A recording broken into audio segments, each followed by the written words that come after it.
Welcome to the Subconscious Mind Mastery Podcast. Thomas Miller, thanks for joining us. This is going to be a van life and van lesson podcast episode, and my notes today are coming straight literally from journal in hand. As far as the van travels go, I have been in the woods for a week. I was in a cool little campground near Clarks Hill Lake, or now called Strom-Thurmond Lake, in South Carolina, basically on the South Carolina-Georgia border, north of Augusta. And I spent almost a week there, and the week went by so fast, I really had no idea that a week had gone by. But an interesting little thing here, and I'm not going to get into an astrological anything on this, but there are some, like when you take your astrology chart and you put it on a map, it's called astrocartography, or there's also another technique called local space lines, and you can actually map your chart onto a geographic map. Well, I did, and I was literally sitting on the part of my chart that I came to understand three planets, the Sun, Mars, and Neptune, all together in my sign of Scorpio, are sitting on the same degree. It's a super powerful supernova of energy in my life. And I was sitting on the local space line of those three planets. And some stuff came up, as you would imagine. Wow. So I wanted to get in here and capture some of these and share them with you, because what you might want to do is grab a pen or some kind of capture device or follow along here and catch these points. I'm going to give you 7 things that I've jotted down, particularly reflecting over this past week. Some of these obviously will resonate with you and some won't. My commitment in doing these episodes in the van, as we're going to be traveling together, is to capture what I did silently and by myself back in 2009. So these lessons are being lived out loud. Those lessons were intended by design to just be internal. So here we go. Let's talk about a couple of things that have come up. So first of all, update on my work with Lynn. Still ongoing. We'll weave some of that into here. And I'm hoping to do a debrief with her when I'm with her in Florida. So I'll have another update on that process between now and then hopefully we'll do one in person together. So here are a couple of things. Oh my. Lesson number 1 happened painfully yesterday morning, and the lesson is when you're in a van and you're living in literally, I think they say 60 square feet, that's about right, that I have to conform to it, not it to me. Oh, let that one soak a little bit. When you have to give up some of your will. What happened is I spilled coffee on my hand, and it burned my hand. My hand is still swollen and red, and there's a little bit of a sore there. Fortunately, a wonderful, kind listener, thank you, Lauren, had given me some coconut oil, and I put that on there, and it has been helping tremendously. So I was pushing the envelope, and what I was trying to do was have coffee before I got up and made the bed.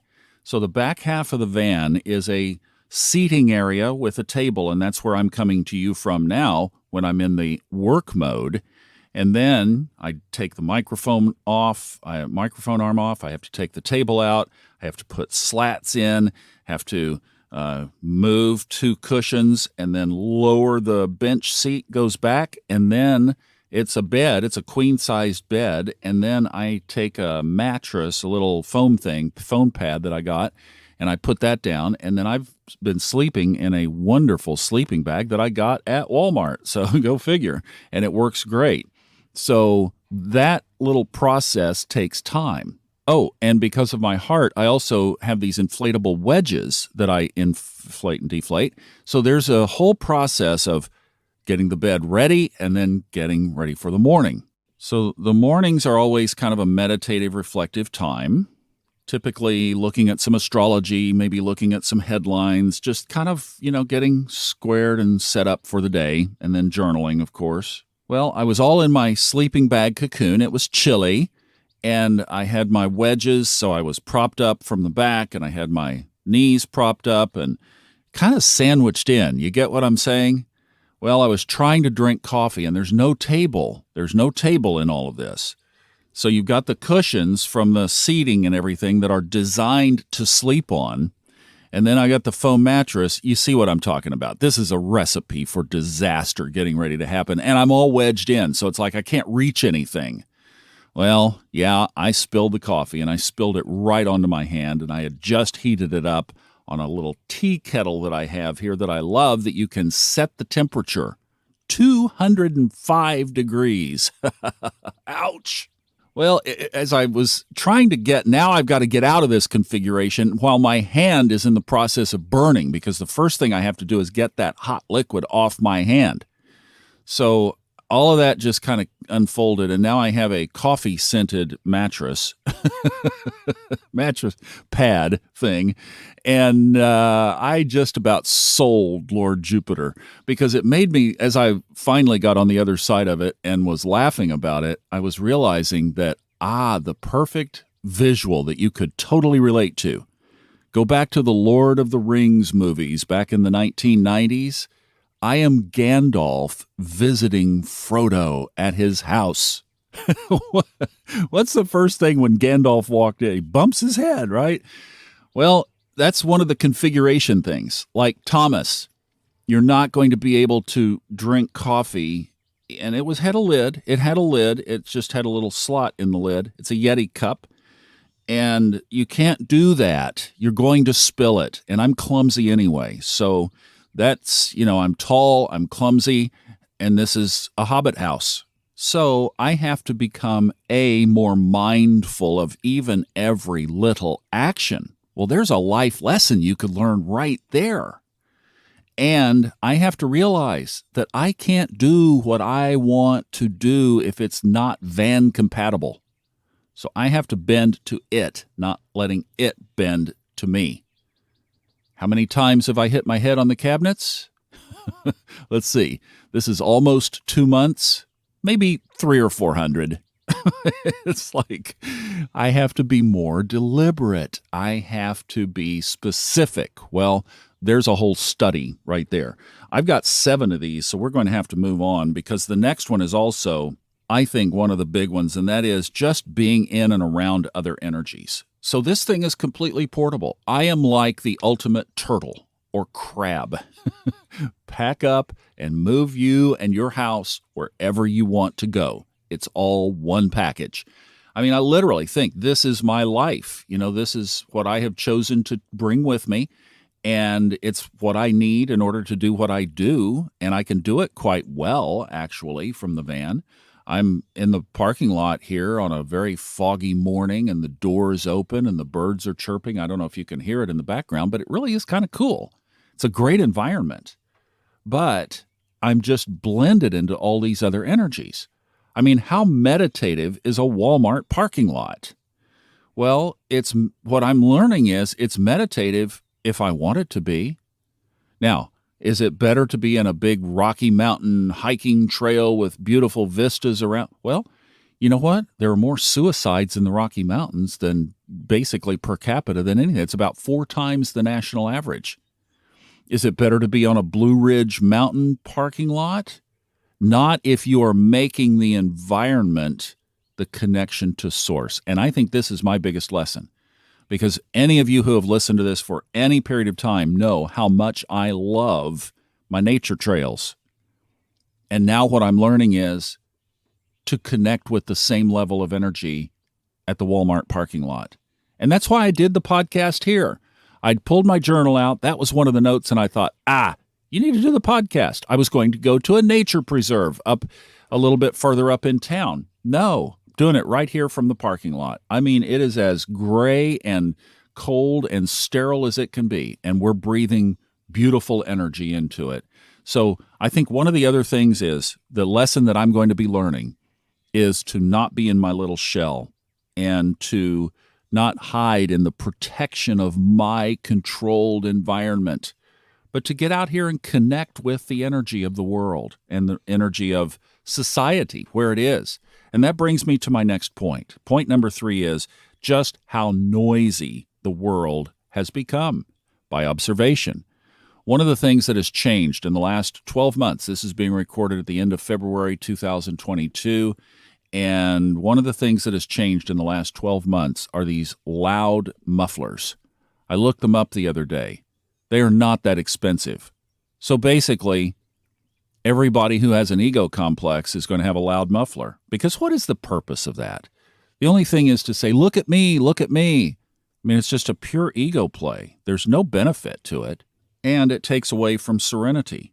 And being right here in the Walmart, last night, late, cars driving by, boom, boom, boom, boom, boom. This morning, I think it started about 6:15. Boom, boom, boom, boom, boom. So here's somebody that's up on a foggy morning driving to the Walmart parking lot. I presume they work here.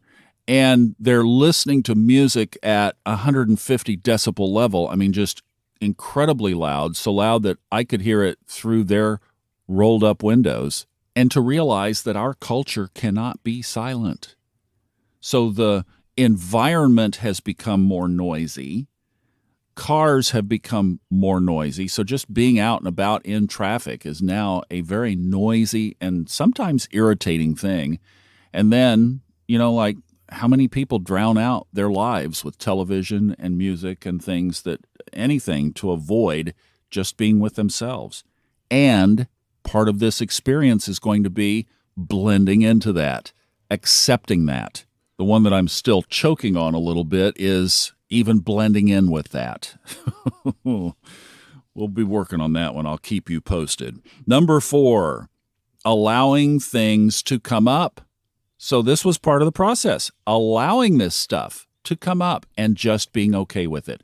Thanking the universe that it gave me another venue, another catalyst to let stuff in my life come up to work on. In other words, you can run, but you can't hide. Relationships are, I think, the other great place where stuff often comes up in our lives. I'm not in a relationship now, so this van has become the replacement for that in that sense, and the universe is just saying, that's a nice van you have there. I can work with that. And boy, is it. And see, can you hear the thuds in the background? Well, that's the big thing that comes up and picks trash dumpster stuff and throws them over its head. See, you can't get away from it. It's everywhere. And that's why I'm leaving the door open so you can hear the sounds. Another one, number 5, the unpredictability of the whole situation. I was watching a couple of van life videos on YouTube over the past week while I was down in the woods, and one common theme you see from all these people that make videos doing this is it's unpredictable. And I know all of our lives are, but look, if you live in the suburbs and you've got a great little house in a nice suburban neighborhood and your kids are in school and basically the morning routine, maybe some exercise, some breakfast, getting the kids ready and off, and then you get yourself to work. You come back home, you do the afternoon and evening activities with the family, and then, rinse and repeat. I mean, I'm not saying that that's not unpredictable, because within all of that, obviously, all kinds of things come up all the time. But I'm just saying with the van, you throw basically you take all of that base security off the table. So at least within the uncertainty of the normal, quote unquote, normal life, you have kind of a home base that you can always come back to. You can always put on the soft music and light the fire in the fireplace and hold each other at night while you're winding down the day. And there's at least a security there. Here, man, it is topsy-turvy. So what that's teaching me is to be able to not attach to things. I think that's the big thing for me right there, is releasing. It's going to be releasing expected outcomes. And then the other thing is going to be, where am I putting that replacement security? And that was one of the challenges that came up for me in 2009 when I did this, was that security blanket of almost kind of mommy from my childhood. That was something that got worked on a lot, but now I'm just realizing, peeling the onion, more layers. I said I had 7. I think I have 8 here. So here's the next one. Praying protection daily. Wow. So come to find out, vans are really big theft targets, especially when they're at places that I want to go so badly, which are like hiking trails. You park a van at a trailhead, you might as well just put a billboard out. This thing is going to be vacant for the next hour and a half. So they are preyed upon a lot. I had seen where a van was broken into in northeastern Arkansas at a state park. Now, northeastern Arkansas, you ever been there? It's rice fields. And here's this state park that is kind of out in the middle of nowhere. And they said that it was a gang activity. So gangs running rural, remote state parks in Arkansas, breaking into vans. They are very efficient. They literally can pry the side door off with a crowbar. I mean, it's just amazing. So I'm realizing that I have some shoring up to do. So before I go anywhere else, I'm going to shore some things up and make sure that my electronics are protected when I leave the van. So I'm going to do the human part, but then also comes the part of not being casual and not tempting the universe. I'll do my piece. But then to pray rain, in essence, that's the Greg Braden prayer we've been talking about, praying rain over the protection of the van. In other words, seeing it as protected, seeing a white aura around Lord Jupiter protecting every square inch of this van from outside attack. Seeing the same thing while I'm driving down the road, while I'm going putzing slow over in the right-hand lane, and these fast cars that I mentioned a minute ago that can't stand that speed are just racing around me, feeling and seeing that protection. And that's the other piece, feeling it, feeling the protection, feeling the security of the protection versus the fear of, oh, I'm going to get broken into if I go get these groceries. So me and my fear paradigm is going to get to do some work around that every day. And also that's the other thing, is to make it such a regular routine part of my life.